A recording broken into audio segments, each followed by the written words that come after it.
barundi bazi yuko siporo batayiga kurumva bazi nako gacanenge baba bafise ukungene bakira igikorwa ukungene bakira igikorwa kije gufasha umuntu nako gacanenge konyene nuko utabimenya en fait bazi yuko batayiga bazi ko siporo ari kubiriyashe bazi siporo ko ari gutamba bazi siporo ko ari kugabanuka tu vois ni kinone kandi bazi yuko siporo ikora umuntu ahazi ariko siporo iratandukanye irarenze ico kintu bita siporo siporo en general nico kintu abantu badatandukanye siporo ni je kubisanzwe umuntu akora siporo nta bumunebwe mu gikorwa kanaka bariko rakora kuko umubiri wama uri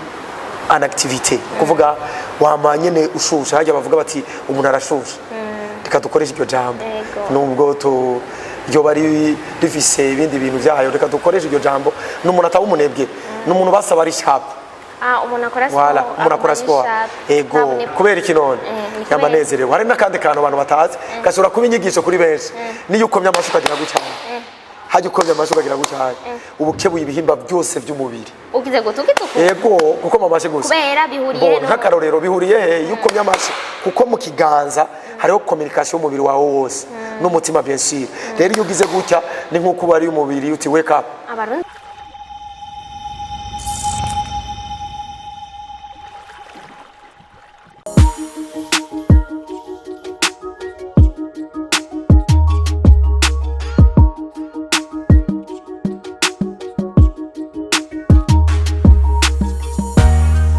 Salut guys, muraho murakomeye. J'espère ko meze neza, mugowe neza. Mushima Imana ko natwe dushima Imana. Ni biro y'amunezero kuri micro, ni BI kandi nta namwe tudashika narababwiye ko muri 2024 tuzogenda paka hose twamaze. Uno munsi naje muri sport.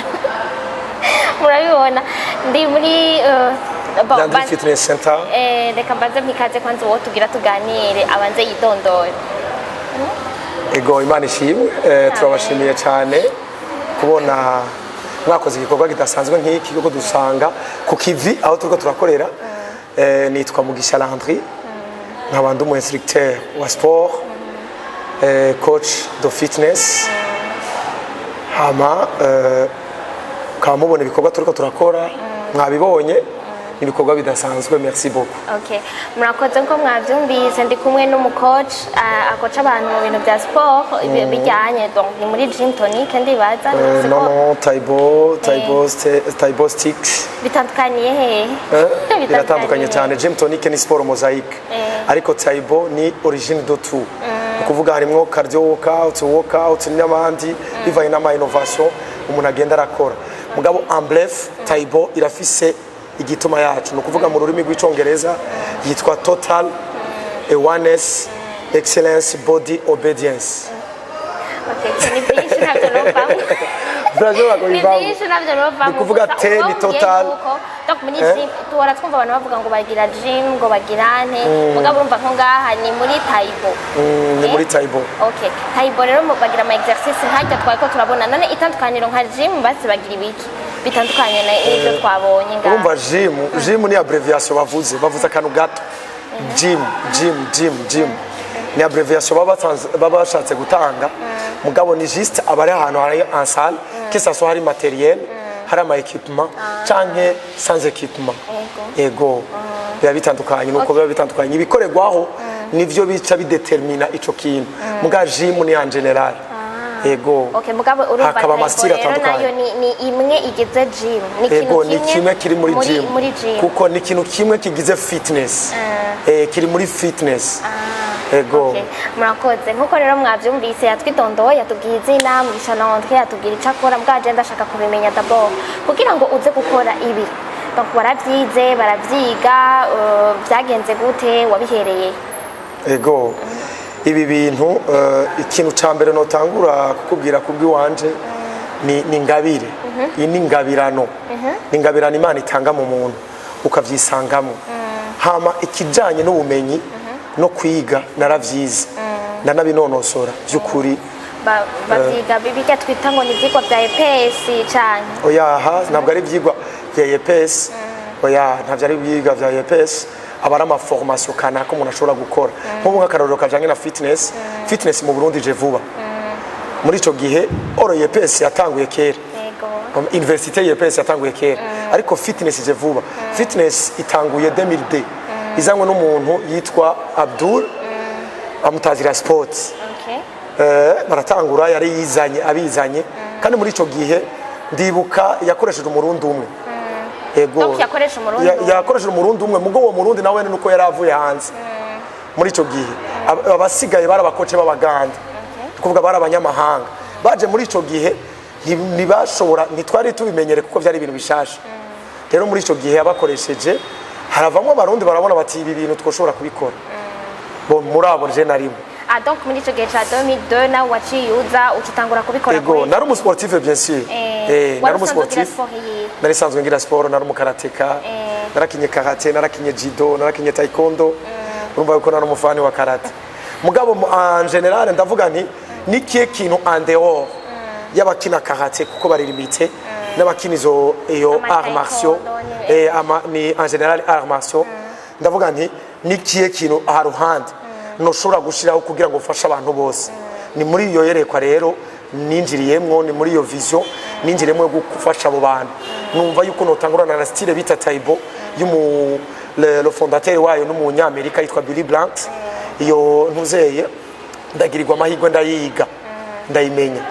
donc baciye batangura kukugirisha ama formation ico gihe nyene yani batanguye kungirisha ama formation natanguye kwigirisha jewe nyene donc kuza muri sport bisanzwe kuza muri sport kujya kwa bandi bahaza mu nyuma nja ku mbuga ndibuka ico gihe vyari bigoye cyane kugira ngo kubera uri kurambwira muri 2002 kuja ku mbuga internet mu Burundi wari ukiri ngaha mu Burundi ni ico gihe ama internet ibintu vy'ama amasibere yari ariho mugabo urumva bon nibaza ko atari abantu benshi bavyizuke babikoresha ico gihe ego kubisanzwe hajya umuntu ashobora gukora ikintu atarabona ubanza kubona ico kintu hanyuma mu nyuma ukacugikora muri ico gihe maze kubibona je nifise umugenzi w'umunyamerika arabona yuko nditaranse mu bintu bijanye na sport aho nari mu bintu byo kuvuga ati reka ndondera akazi nirukanye n'ifaranga uravyumva mugabo arambwira ati wewe domene yawe ni sport aranandondera ahantu henshi noshobora gufasha abana mu bintu bijanye na karate hama ikiringo ciwe kirahera acaragenda message ya mbere yampaye message y'ama CD izo CD yampaye CD z'uwo mu type w'umunyamerika yitwa Billy Blanks wonyene gutambuka Taibo nkibibona bwa mbere nari zinera amafaranga ngira nandura acara yanzanira paquet irimo ya CD ndibuka 2006 sinigera mva mu nzu ariko ndaraba ama video y'uwo mu type ya Billy Blanks ngenge nabikora kuko we yaragiyemo aravyigisha ndabikora ku marezo soso ntangura kubifashisha abantu ntangura kubifashisha abantu buhoro cyane abantu barabe nabikunda sale watanguye gukoreramwo fitness ni yihe sale natanguye gukoreramwo muri fitness nkitangura natanguye jardin public hanyuma ndakorera gymnase ya kera ubu nikihari mu nyuma ndaza muri fitness factory mu nyuma ndagenda muri gym Mutanga urumva hose nagiye ndabikoresha urahindura ubwira none basi ama challenge nayahe muri uwo mwuga muri ico gihe urumva kugenda kugira experience muri ivyo bintu nagenda ndiga ndagira ama recherche ni gikino cyo tumafasha abarundi hanatandura bizi yuko umuntu atangura gukorera iwabo atangura n'Imana irabivuga ngo mugirira neza mwongere mugiriranire neza mugirire neza abantu bose na cyane cyane bo mu nzu yimuhira yabizeye wala narumva rero cyatangura ndabikorera ko ama challenge natanguye societe yanje ya Landry Fitness Center aho nyene naciye ndahubakamo iyo societe Landry Fitness Center c'était 2019 niho nari ntanguye iyo yerekwa yanje donc nyuma y'iyo myaka yose uri kurabi nariko ndafasha ababifise aho bafise amasare naragenda nkakora ama séance naho n'ama challenge narayakora mugabo vyagiye gukomera 2019 niho ninjiye directement mu ma challenge mu ma défi ego donc muri 2019 none kuva aho utanguriye kubikora nk'umwuga donc ubu wunyu bikora nk'umwuga n'umwuga cyane nkunda gose ego nakazi kagutunze kaguhemba none ubona nivyo nyene nari ndikunda kubaza ni ibihe bigora muri uyu mwuga ni ibihe byo donc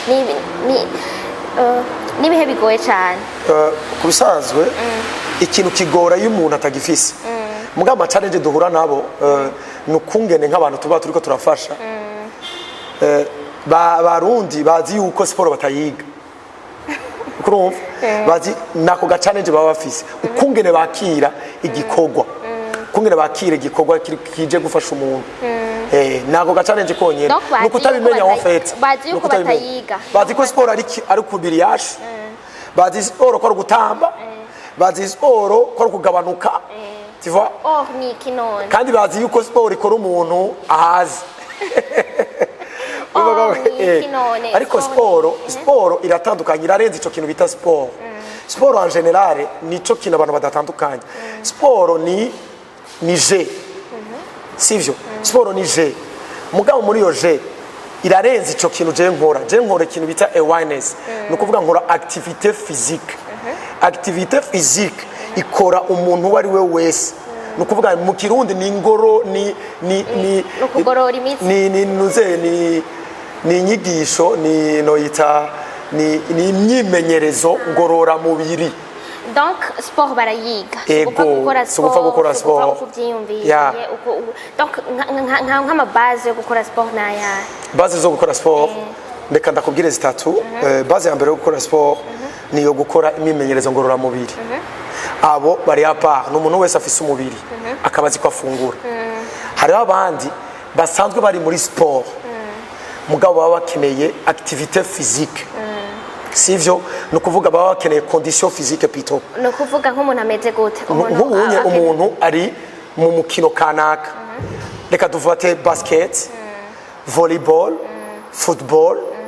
n'ibindi ayo maje karate taekwondo iki arakwiye arakora sport andeo yijya sport bakora irimo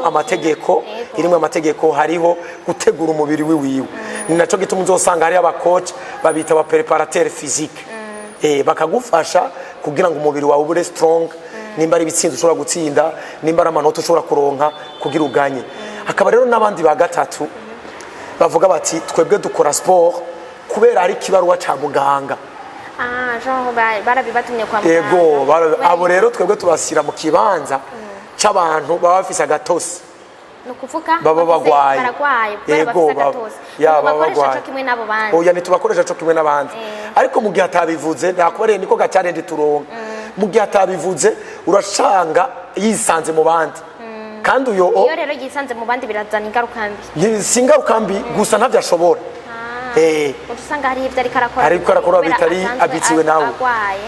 okay none ubundi akamaro ka sport naka l'importance ya sport kubera hari abantu cyane yuko hari abantu benshi tuzi yuko nkuko nyene bari kurabivuga sport ikora abantu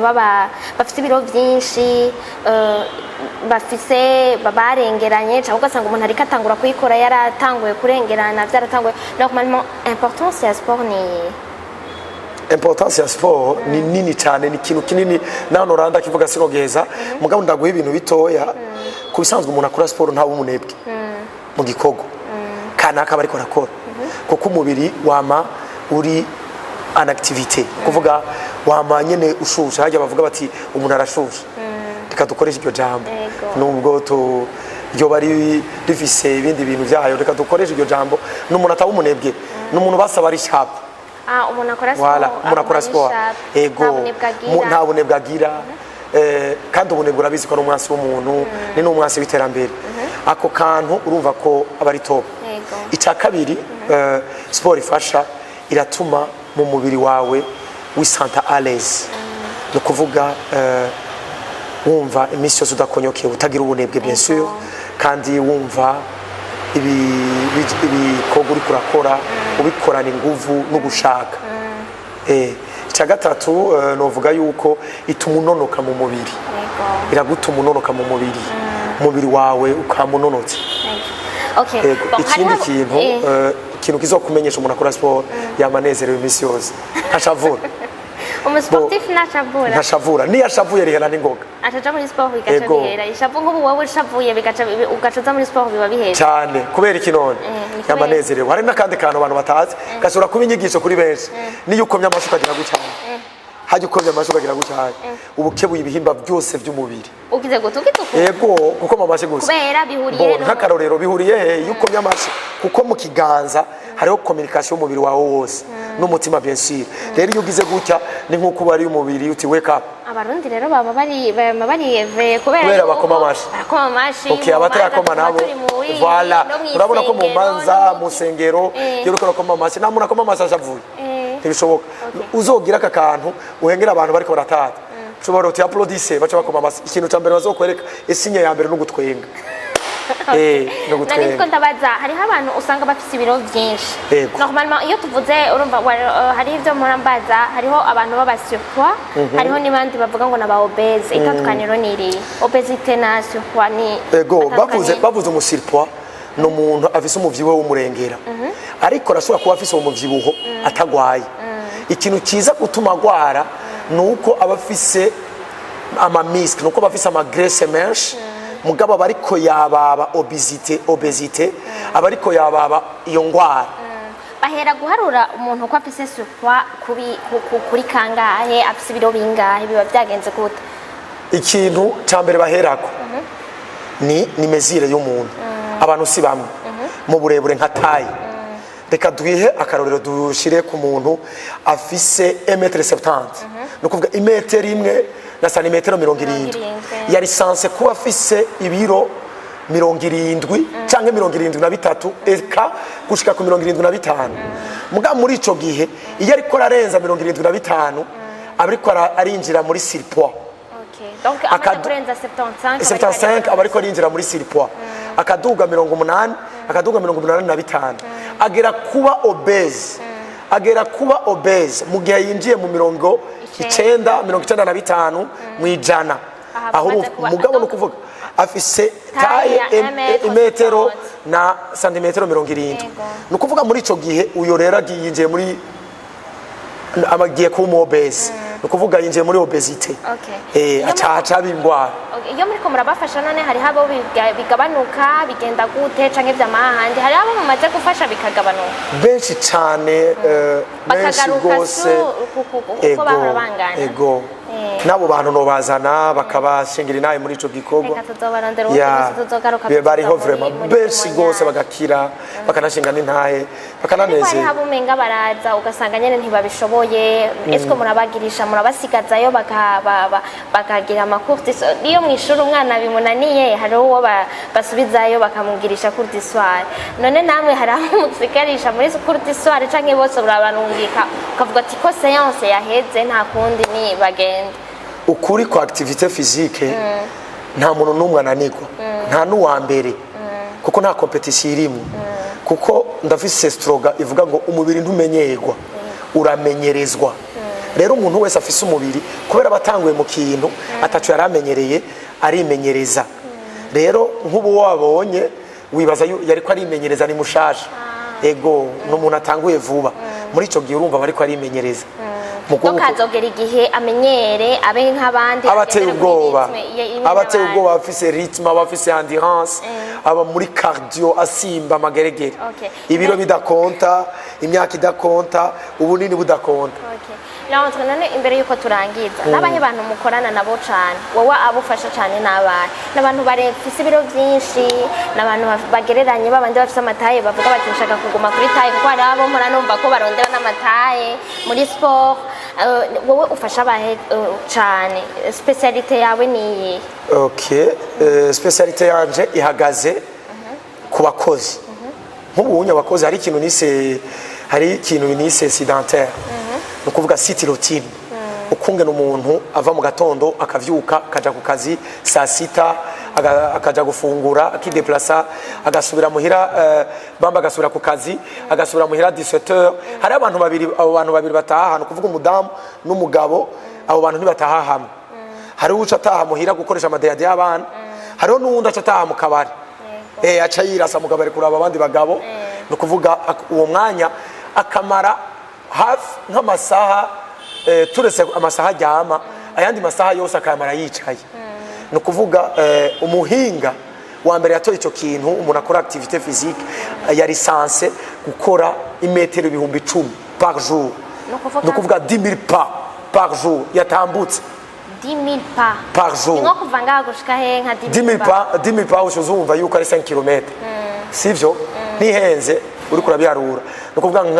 reka tuvuge yuko nka 1000 metres ni 1 km n'est-ce pas ego 1000 metres ni 1 km et voilà urumva agize 10 000 pas ico vyumva ni 10 km aho ikiba 10 km bon reka reka tubigira uko kuko ntitwari muri iyo sanse kubiharura nukuvuga muri izo 10 metres izo 10 000 pas yari sanse kuzikora muri abo bantu lisanse gufasha bafise ubuzi bariko barakora kisa ubuzi bwa leta amashyirahamwe y'abigenga amabanke ivyo bikorwa ntavyo bakora byo byose babikora bicaye bahinduye aba sinzi ni igikorwa cyo kwicara nyene muri ico gihe rero abo rero jewe ndabasibla cyane nibo bantu hariho n'abandi simvuze nabo gusa ni benshi mugabo en general abo bantu barabikeneye kuko ubimenye bavuye muhira muri societe no kuvuga bavuye muri social baca binjira mu masosiyete bakoreramwo kandi bakaca bongera bagahereza igihugu no kuvuga urumva yuko ari terambere ry'igihugu mu gihe baba bafise amagara meza n'abafise amasosiyete yabo ifu yuko abakozi babo bisanta à l'aise mu kugira amagara meza biciye mu mimenyerezo ngororamubiri ego urakoze cyane je ndagushimire cyane mugabo mbega hati umuntu yariko arakora cyane canke yariko aratambuka nk'abo wovuze abaguma bayicaye barakeneye cyane sport nk'abajya abantu usanga baguma biruka batambuka n'amaguru ubu n'amabus yarakenye bagenda n'amaguru kenshi est-ce que baba bariko baragira sport réellement cyangwa kugira sport ni ibintu utegura ukavuga uti ukabwira umutwe wawe uti ngiye kugira sport jewe en tant que coach ndabaravye hajya ndababona ko bariko bagira sport mugabo sport ni no mu mutwe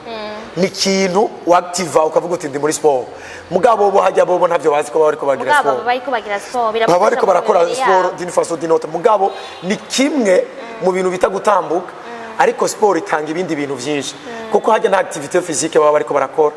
hajya nta renforcement musculaire baba bariko barakora baba tureka tuvuge nkuko bo bariko bakora cardio ego nkuko muvyumvise abantu bahora biyumvira ngo mutambuka cyane ngo mugenda n'amaguru kenshi mukorera ibintu byinshi murumva yuko namwe byo mukeneye umwanya wa sport nivyo ego barawukeneye cyane sinzi rero ko hari ijambo ufise wobwira abantu ukababwira naho ukorera na ryari ukora n'ibisabwa kugira ngo baze gukorera ngaha kugira ngo tuce turangize ndabahamagaye abo bantu nyene mvuze n'abantu benshi sirito bari mu gisagara ca Bujumbura ubunye niho nicaye cyane niho ndiko ndakorera ndiko ndafasha abantu benshi bashoboka kandi bidasanzwe birakoreka no kuvuga no bahamagarira muri nord ndafise ndiko ndakorera impande ya bahita Gare du Nord non pas la Gare du Nord anye ndahibagiye ku Mutoyi impande yo ku Mutoyi hariho Mutoyi mu Kigobe impande ya Gerard ndafise salle mufashirizamwe abantu kuwa mbere no kuwa gatatu hamwe no kuwa gatanu 18h no kuvuga gatatu mu ndwi karakwiye uri kurakora imyimenyerezo ngorora mubiri hama muri centre ville bari muri fitness factory ndahakora imisi yose donc de lundi à dimanche uri ngaha non de lundi au samedi ego de lundi à samedi mbadahari ama séance atandukanye n'ama musculation mbadiko ndabafasha kandi amasale yose Bujumbura ndayabamwe mu gihe ukeneye ko ndagufasha ndashobora kugufasha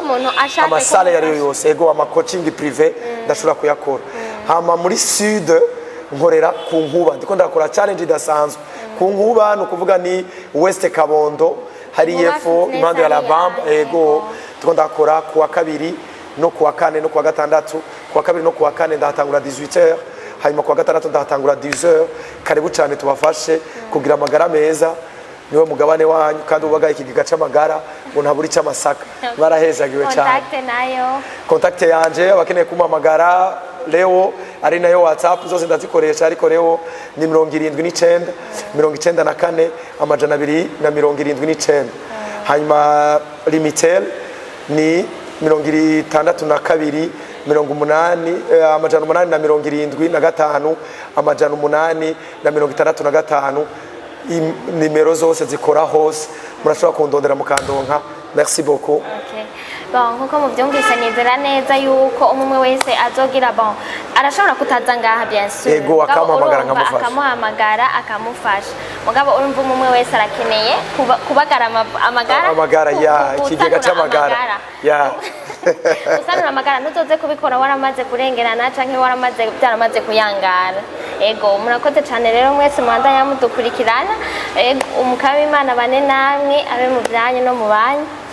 Merci beaucoup.